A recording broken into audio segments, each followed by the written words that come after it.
കോവിഡിനു ശേഷം ബഹ്റൈനിലെ റോഡുകളിൽ അപകടങ്ങളും മരണങ്ങളും വർദ്ധിച്ചിരിക്കുകയാണ്.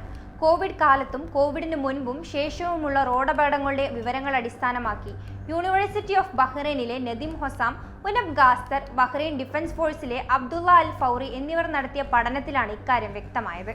കോവിഡ് സമയത്ത് രാജ്യത്ത് നിരോധനാജ്ഞ നിലനിന്നതും റോഡുകളിൽ വാഹനം കുറഞ്ഞതുമാണ് മറ്റുള്ള സമയത്തേക്കാൾ അപകടങ്ങളും അപകട മരണങ്ങളും കുറയാൻ കാരണമായത്. 2015 മുതൽ 2022 വരെ ബഹ്റൈനിൽ പ്രതിവർഷം ശരാശരി 987 അപകടങ്ങളാണ് ഉണ്ടായത്.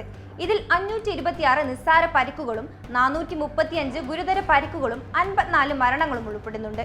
കോവിഡിന്റെ ആദ്യ വർഷമായി 2020-ൽ 613 അപകടങ്ങളും 53 മരണവും ഉണ്ടായി.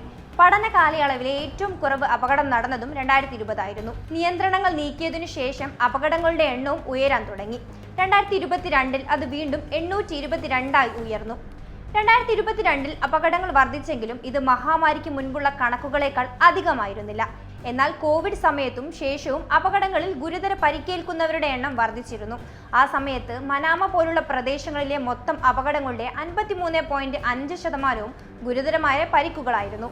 കോവിഡിന് മുൻപ് ഇത് 39.1%.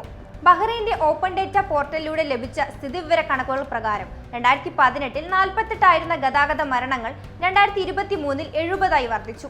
മനാമയിലും റിഫയിലുമാണ് ഏറ്റവും കൂടുതൽ മരണം രേഖപ്പെടുത്തിയത്. ഡ്രൈവർമാർക്കിടയിലെ ദീർഘകാല പെരുമാറ്റ വ്യതിയാനം ഭാവിയിലെ റോഡ് സുരക്ഷയെ ബാധിച്ചേക്കാവുന്ന സാഹചര്യത്തിൽ നയങ്ങൾ പരിഗണിക്കണമെന്നാണ് ഈ പഠനം അധികാരികളോട് ആവശ്യപ്പെടുന്നത്.